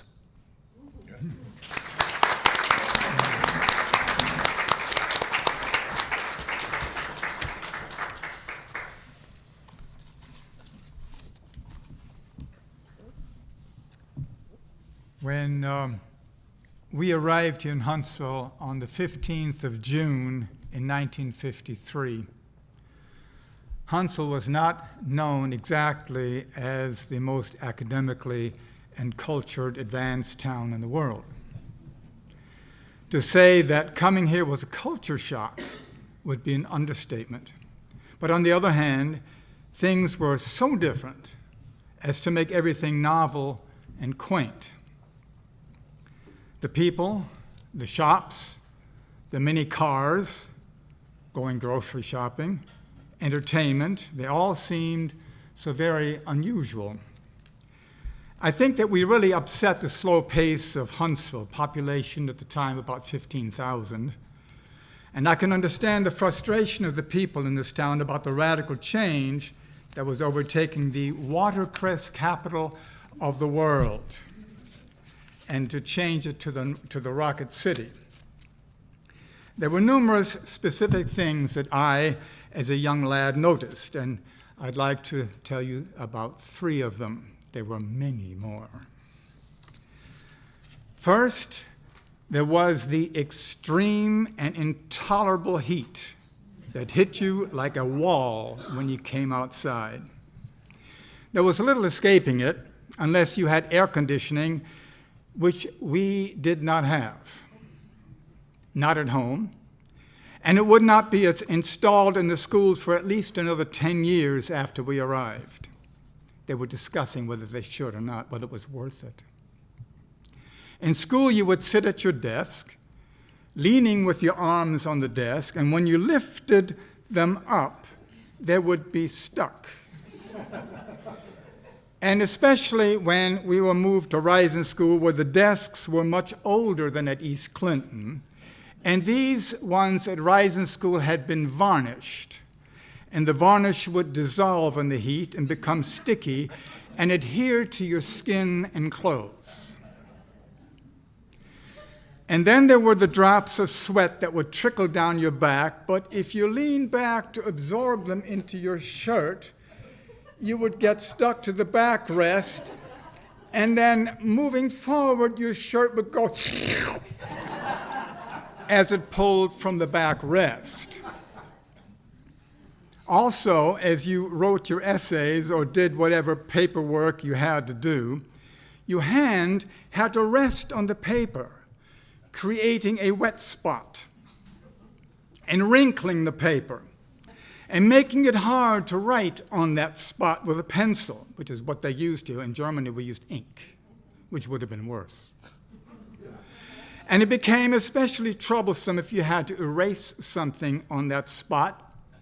You would create a hole unless you let it dry first. And the trick was then to remember to put an extra sheet of paper between your hand and the paper on which you were writing.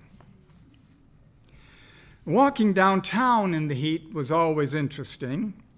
As you walked along the storefronts, the brick walls reflected the heat. But if you passed Woolworths or Cress, and the doors opened, a wall of cool air would emerge and envelop you in a moment of bliss, especially since that wall of cool air was mixed with a strong smell of popcorn, with which I was totally unfamiliar. Now, walking on the sidewalk downtown brings up a second thing I noticed, which provided still another challenge. Americans loved to chew gum. We weren't allowed to do that. But then people would spit their gum out onto the sidewalk, leaving large patches of sticky goo everywhere. And this would be especially nasty in the summertime, the summer heat, if you happened to step on one of those discarded wads. Soon you would notice these long strings of bubble gum stretching from your shoes, following you for at least a block, before it sort of settled in on the underside of your shoe, becoming one with the sole. The sidewalks, however, were not the only places this gum would be discarded.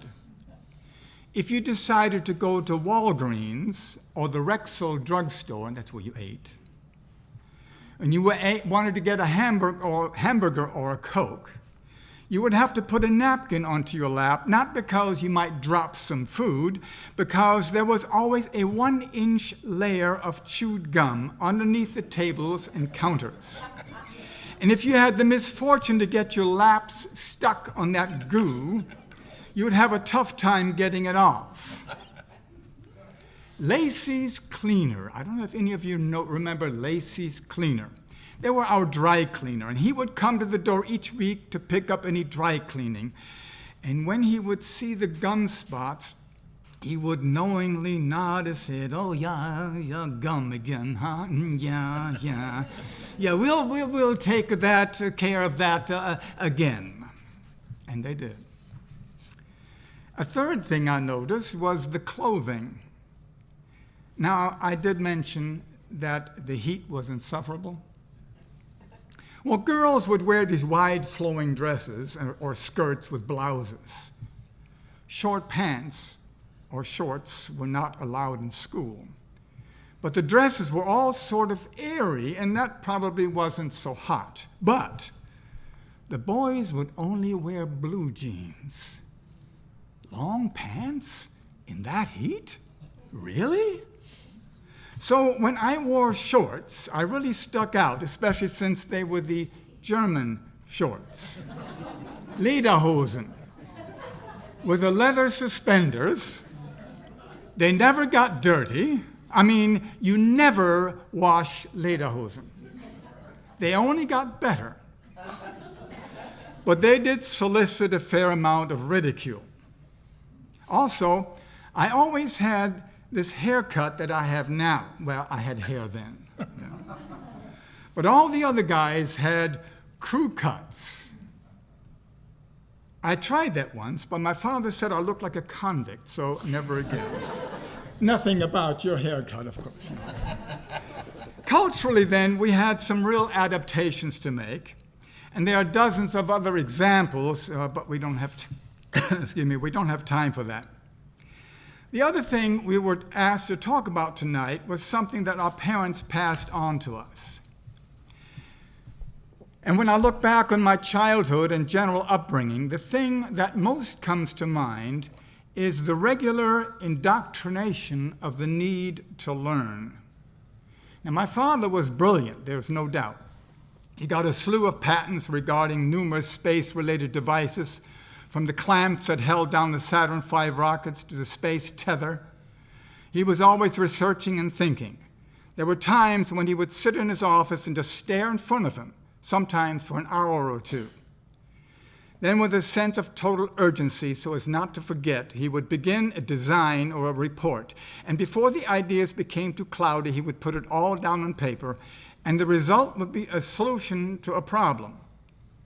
When he retired from NASA, his boss gave a brief address, and in it he said, "When I saw Georg sitting at his desk, staring in front of him, I knew that he was working extremely hard, and we were getting our money's worth."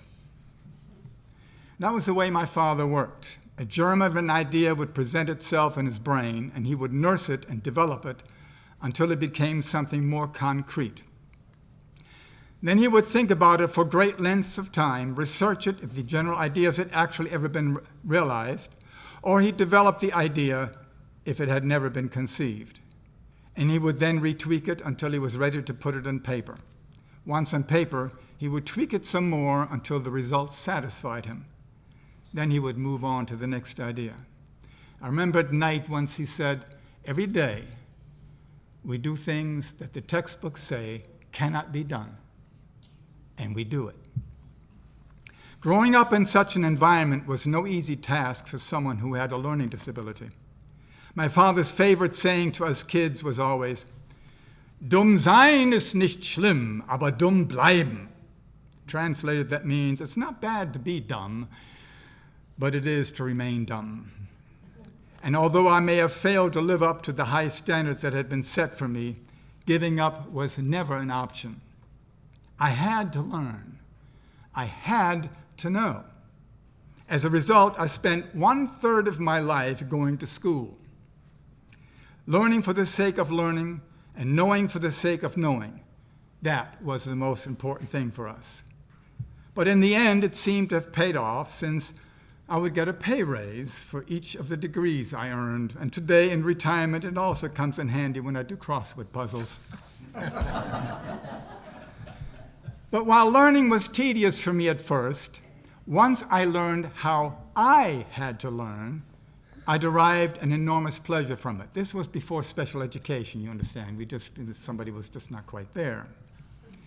So I became a voracious, though slow reader and researcher, and I found great pleasure in being able to teach young people in the way I wished I had been taught. Generally, in teaching, I used an enormous number of graphic organizers. Since learners are mostly visual in their learning, they learn best if the abstract concepts can be made graphic, that is, visual. If you can turn a writing assignment into a design, or a play into a chart, or a grammar concept into an equation, the abstract things become visual and therefore more practical and memorable. In the end, I think I kind of surprised my father that I didn't actually remain dumb. Now, my mother, on the other hand, imbued me with the need to be caring for others. In childhood, I learned from her that it was important to write thank you notes and letters, always. That it was important to be nice, even if you did not want to be nice. To greet people with, "Guten Tag, wie geht es Ihnen?" And to say niceties, even though I sometimes found them tedious and perhaps even disingenuous. That it was important to be clean, stand straight, use a handkerchief, polish your shoes, and comb your hair. That it was important to play fair, regardless of if the other person cheated. That it was important to be loyal to your friends, but also to be kind to those who were perhaps not so friendly to you. That it was all right to avoid some people you don't care about, but if thrown together, not to let those people know how you feel about them. That it was never right to lie, to steal, to cheat, and above all, to gain revenge. For these things would only turn you into a lesser and more bitter person. My mother was always the nurturer, the defender, the upholder of propriety.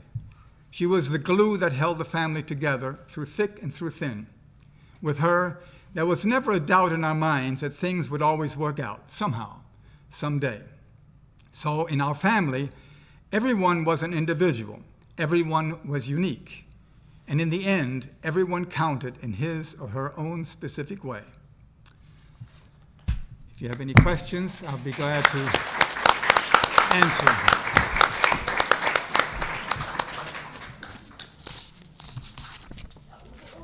Okay. In 1943, over 4,172 British airmen and 596 bombers tried to kill me. I was only 1 year old at the time. And to be fair, it was a clear-cut case of self-defense on their part. So no hard feelings, guys. The date was August 17, 1943. The place was Peenemünde, Germany. My father, my mother, and about everyone we knew had a vague notion of what was coming.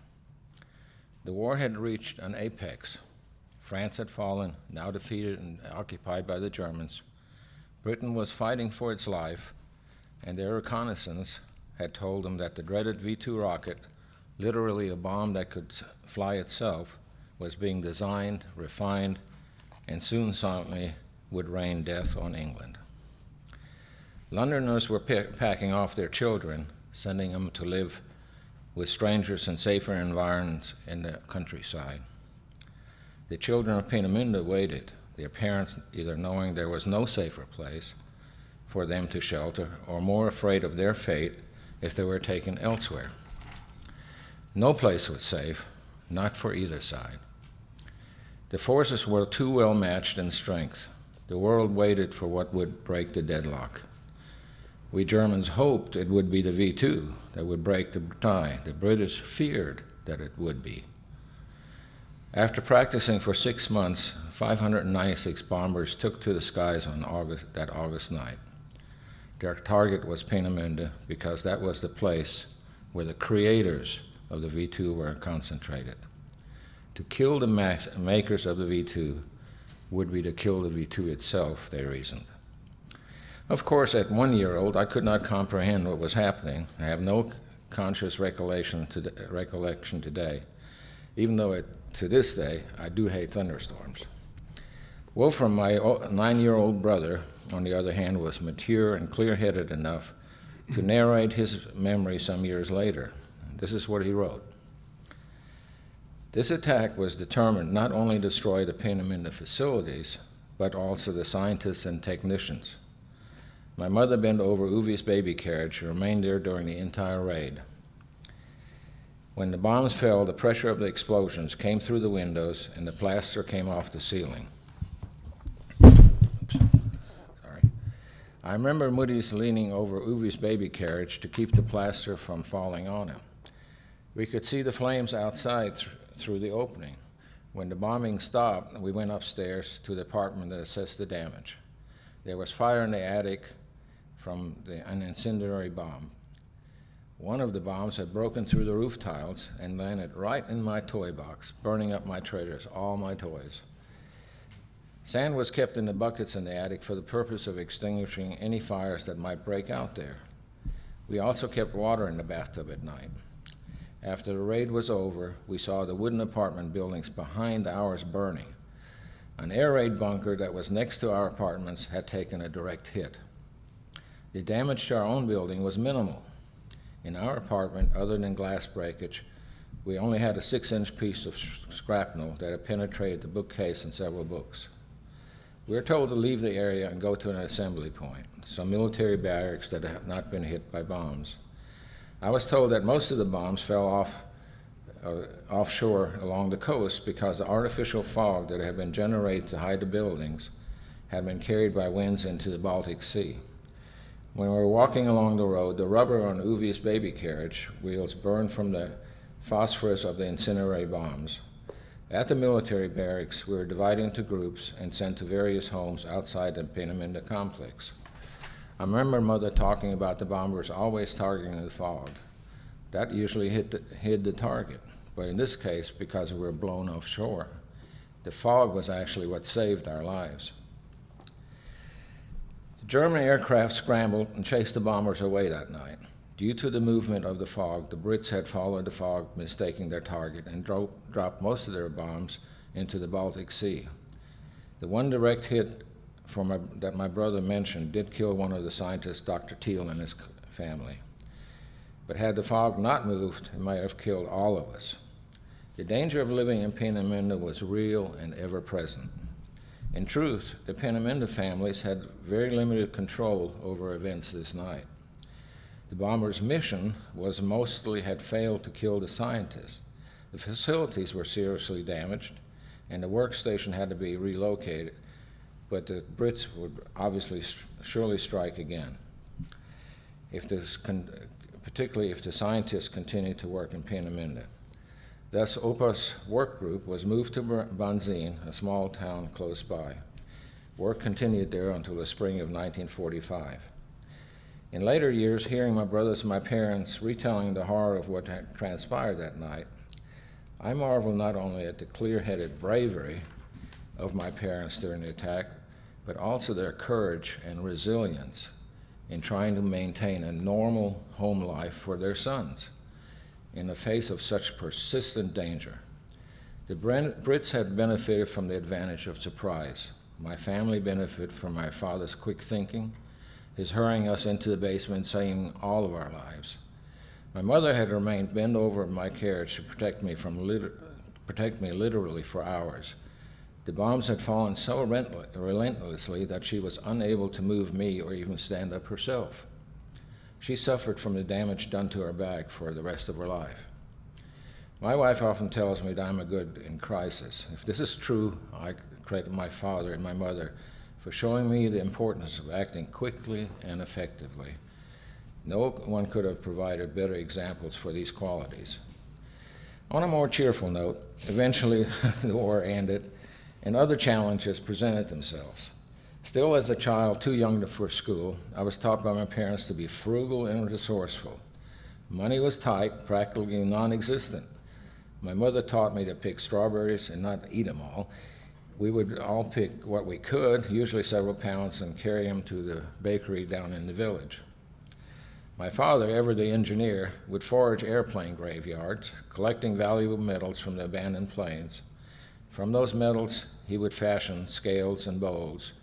He was particularly fond of working copper into lovely bowls and vases that he sold to American troops' wives to cheer up their dreary barrack-style homes. Eventually, my father had prefabricated a chicken house and inspired me, when I was 6 years old, to aspire to building my own house. Thus, a future architect was born.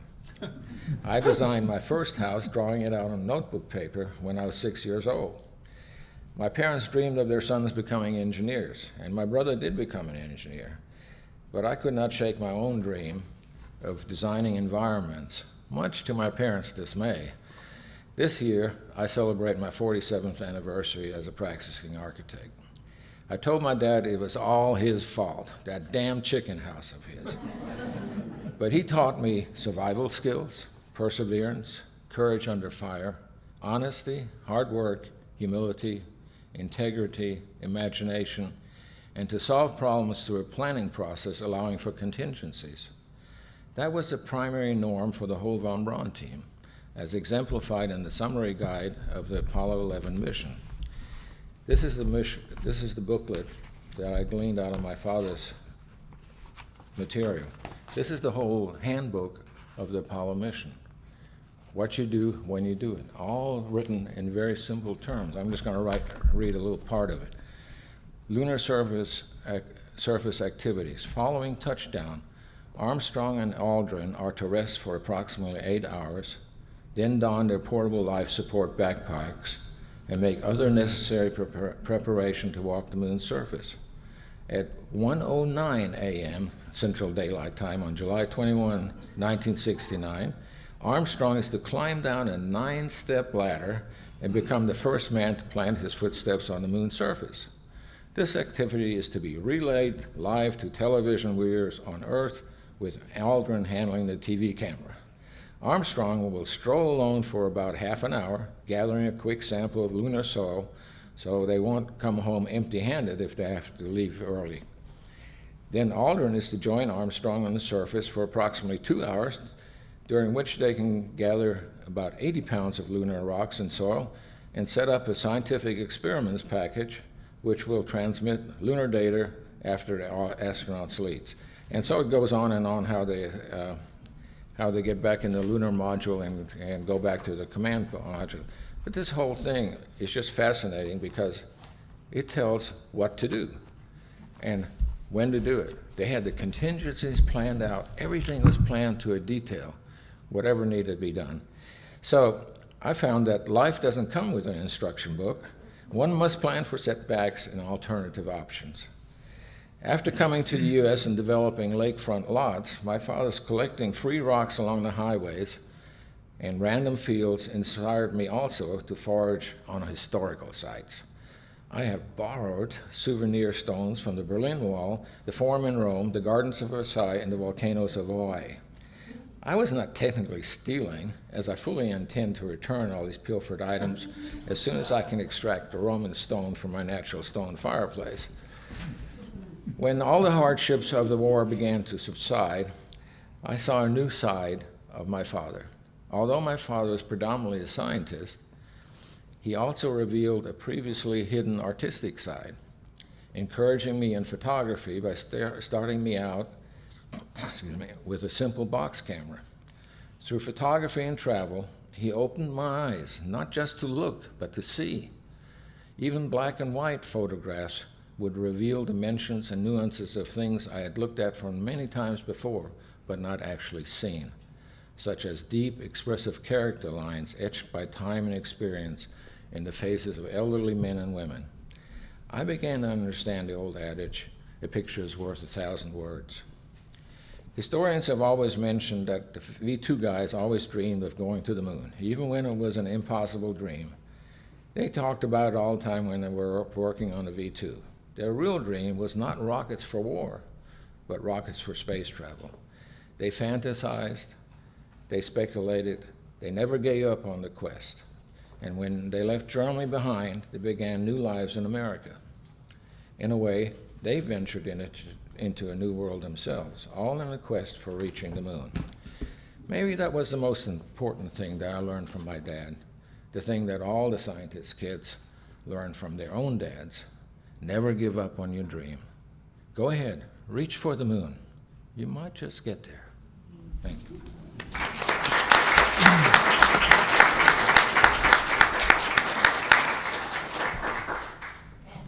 Thank you for wrapping that up so beautifully with the moon. Oh, okay. The moon's good. Perfect. And each one of yours, I mean, you had me, I was almost in tears over here laughing at the sticking to the chair. I can identify with a lot of it. Yeah. We've all experienced those things. Yeah. Yes. Okay, so now are there any questions for the group? Anybody have some? Yes? Ben. Well, the Space Center gets the money for, if you buy it at Space Center, Space and Rocket Center. Otherwise, you can buy it on Amazon. Yeah, you can buy it online at the Space Center too. You can? Go- Okay. All right. And you just go to the events and gift shop. And just order, it's $28. For you, it's $27.95. And the other one is upstairs. I told them, how many of these do They you have? bought this from upstairs. And on the third floor, and just go to the main center there. And she said, we've got all you want, $10 a piece. It's a wonderful book. It's not as good as mine. And if you get one soon, Kenny will probably autograph it. I signed most of them. Yeah, he does. He's very good about taking care of that for us. So. All right. Yes. Did your parents talk much about work when you were growing up? No. I think a lot of it was trying to forget those days, the bad parts of that life. And they really didn't get into work that much. I think they tried to guide us boys into aerospace engineering, which I did. But that wasn't necessarily what I wanted to do. So they had that in their mind. But they didn't really talk too much about work, no. My father would often talk about the work at the dinner table. You were not allowed to be late for dinner. I experienced that once. Don't do that. So he would pretty much run the conversation in the evening and talk about the things that they were researching and guess what's going to happen and so forth. And it kind of brought the germs of the future into my head and inspired me to research this particular thing. And even though I became the black sheep of the family and went into the arts and humanities, but yes, and to this day, I subscribe to the ESA websites and all these NASA websites and so forth, and I get all this email, which my wife says is spam mail. I said, no, don't you dare erase that.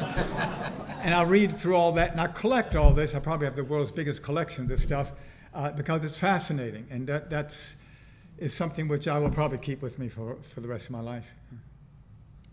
My father never talked about work. The only way I ever really found out about what he did was when they had open houses at Redstone or NASA, and that was just sort of a tour of the facility with no idea really what he did, except he seemed to be a pretty important man.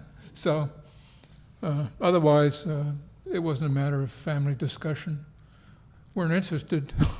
I'd like to tell you one episode that my father would talked about, which was rather humorous. When he was in Peenemünde, he was just fresh out of college, and trying to do the right thing. And so the commander there said, well, we'll let you design this porthole in the bunker to watch the rockets go off. And so my father, not knowing where to start, he kind of figured, well, okay, a porthole in the bunker. He's 5'10", looking over there. So he built this porthole, everything's so fine. Until the colonel came in, who was about 6'6". And so my father never heard the end of that. It was, kind of stooped down and trying to see what's going on. It was serious. Yeah, it was. Bad mistake. Very bad mistake, yeah, especially, when it's this commander is. And there was that Hitler bunker over there in Peenemünde. I do have a rock from that, which I intend to return one day. Yes. You and Uwe together? Yeah, right. We all do that. We do that, yes, right. Reiner, did your father have any influence on your later doing work in libraries? Not that I know of. No, I would say not at all. It really came as a surprise to me, actually, too. It's not how I saw my life at that time. I gave up my speed reading job, and I needed a job when I moved to Atlanta, and Emory University was hiring, and that's how it got started. And then later on, when I finished my raising my son to the second grade, I needed work, and I had a friend who worked for the libraries and said, why don't you try? So that's how it kicked off the second time. Okay, lots of questions. Then let's start.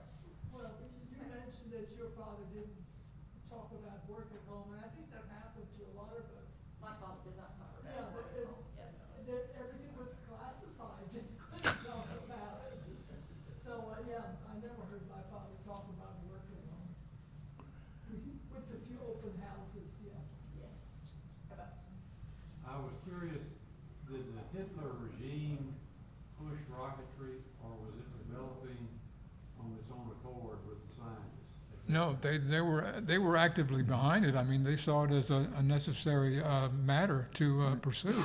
For the war effort? Yes. For the war effort. On their own, or were they being pushed? before the war started, they Right. were some. Yeah, it was already an army. It was Around Berlin. Peenemünde was an army experimental station. That's where. One of the things you learned in World War I, the treaty that was signed with the Germans after that war covered every weapon they couldn't develop, and it didn't cover rockets. So they were free without any kind of burden on them. There was quite an active that they could be German rocket society.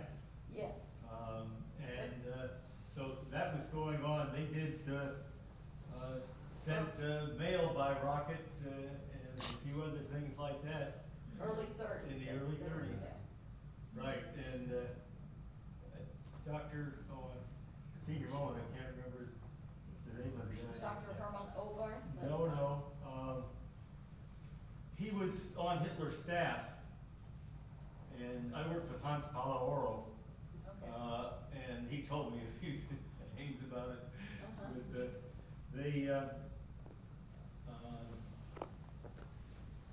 But this guy came over and worked for Bell Industries, finally retired in Mexico. It was their commander, right, the general? Dornberg. Yeah. Dornberg. Yeah, Dornberg. It was Dornberg, and he and Dr. von Braun were very active in the German Rocket Society, and Dornberg got on Hitler's staff, and he was one that fed information to Hitler about rockets and so forth like that. And then they got the funding, and that let them Yeah, really, and the von program Braun- took off then, so. Von Braun was in charge of that, yeah. But Dornberger also got him out of jail the time he was in prison. Von Braun was in prison for 2 weeks, so That's right. he went to Hitler and got the order signed. Go ahead, over there. People never mention that when they talk about these Germans that were, why we let Germans build our rockets for us and so forth like that. Yeah, von Braun was arrested by the Gestapo and Dornberger had to intercede to get him out. Okay, right behind you there, the lady. Questions, how old were you each when you came to America? And second question, did you speak with your parents for the rest of your life German? Or did you ever revert to Yeah, I'll I- start- Go ahead. Go ahead, Yeah, Uwe. it's okay. Okay, I was 19 months old. And a lot of the families tried to maintain the language between parent and child as German, but my parents never required it. As soon as I got out into the neighborhood, I started speaking English, and that's how we kept it up. I'm sorry that we didn't. It's a loss, but that's the way things went. I still speak German, but it's not terrific. Well, I was 8 years old when I came over, and when we got here, my parents wanted to make sure that we maintained the German language, and we could speak whatever we wanted during the day, but at dinner, it had to be German. And then after about a year or two, for our allowance, we got 50 cents a month, which was a fortune. And for every English word that we used at dinner, we had to put a penny into the pot. And my parents stopped doing that when they started paying most of the pennies. Yeah. Incentive. I came over, I was 10 years old, and I had a half a year of English in the German school before I came over. Then I learned English by reading a lot of comic books. Mm-hmm. Yeah. That was the fastest way. My parents then took English lessons with somebody who would come over to the house. And I don't think we were required to speak English or German in the house. I think it was whatever was comfortable. My mother kind of spoke what we call a gemixte language, you know, a little word of this and that. They all did. Germanish. So it was growing up with my parents continuing to learn the language, which I've kept up. I'd like to tell you something about Rainer here. You say that you learn through comic books, which of course I did too, but we were not allowed to have comic books at home. That was not considered right. We'll have to have real books without the pictures. So Rainer and I were playing out in his backyard, and we were shooting some bows and arrows, and he told me that if I could shoot a certain thing, I could have the arrow. And so I shot it, and I did, and I could have the arrow, but it belonged to Gunther, I think, or Dieter, or whatever. Not Dieter. Or not good to, anyway. So he was trying to see if he could somehow get this arrow back from me. And so he offered me 3 comic books. The Lone Ranger, Roy Rogers, and some other thing, which of course we pronounced Roy Rogers. Ranga. You know? And that's how I learned English. And as I proceeded to learn the language, I actually learned 2 different languages. One is the phonetic pronunciation, because German is a phonetic language, English is not. So I would pronounce the English words phonetically, This way I could spell them. I could always spell. I didn't always know what it meant, but I could always spell it. And then I had to learn how to pronounce it right. Yeah. And it's all because of his comic books. I decided to be your mentor. Yes. And you did such a good job, I must say. Thank you, sir. So we've got time for, how about one more question? Other first impressions of Huntsville? Go ahead. Go ahead, yes. We came at 5. I mean, I've written about this, and it seems like for the first year or so, it was just sort of a suspended animation. You're close to your family, you don't know what's happening. This is a new world still. But then you start meeting the kids in the. We first lived in Longwood Courts, which is on Longwood here in Huntsville, and you meet the other kids in the neighborhood. The apartment complex, and of course they're Southern, Betty Lou and Bobby Joe and that sort of thing. And before you know it, you're speaking English like, it's your natural language. And for me, that kind of took over. But beginning, I mean, it's a brand new world, and as a 5-year-old, you have limited understanding of what's happening, but you gradually adapt. It is a culture shock, a big one, because the people's attitudes and ways of talking and ways of interacting are so different, completely different. And normally as kids, I was 8, 9 years old, you read the other kids and you want to fit in, and then suddenly the stark realization comes and hits you in the face that you can't fit in because you're different. You're wearing those German shorts. What are you going to do? So it took a long time, and I never really quite acclimated. Later on in the late 50s, early 60s, I went back to Germany and university there, and because I just never could, until when I came back in 65, things were so different. Germans could do no wrong. They're putting people on the moon. Everything was wonderful. And people said, oh, gee, you must be so smart. You're one of those Germans. And I said, no, there are 82 million Germans. They're not all that smart, So it's a totally different thing before the whole space program and during and after the space program. Quite a change. In the book, there's a lot of recorded, personal testimony. One of the funniest ones that I remember is we still say that y'all come back.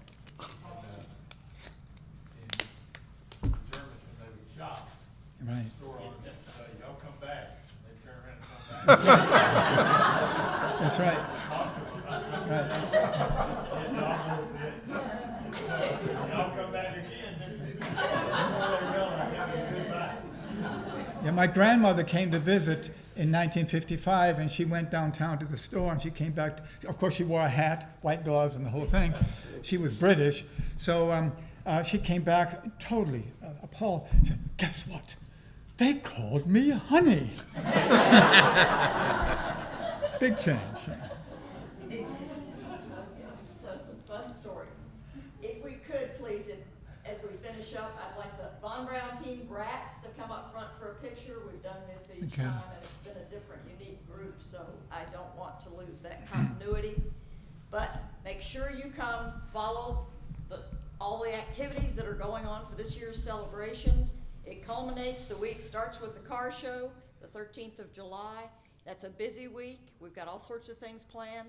So keep watching the schedule and keep coming back. Y'all come back now. July 16th, the Apollo rocket took off for the moon, 9:30 Eastern Time, 8:30 Central. We're going to launch 5,000 rockets at 8:30, July 16th. Right, Joe? All at the same time. Yes, we're doing a lot of things. That is literally a shout to the world. And so we want to get attention that day. People can ask us why you're launching 5,000 rockets. We can tell our story. And so that's really what 2019 is about this year, to celebrate the past and inspire the future. Inspire the Thank you, future. Heidi, and everyone for working on this. Thank you. Thank you all for coming.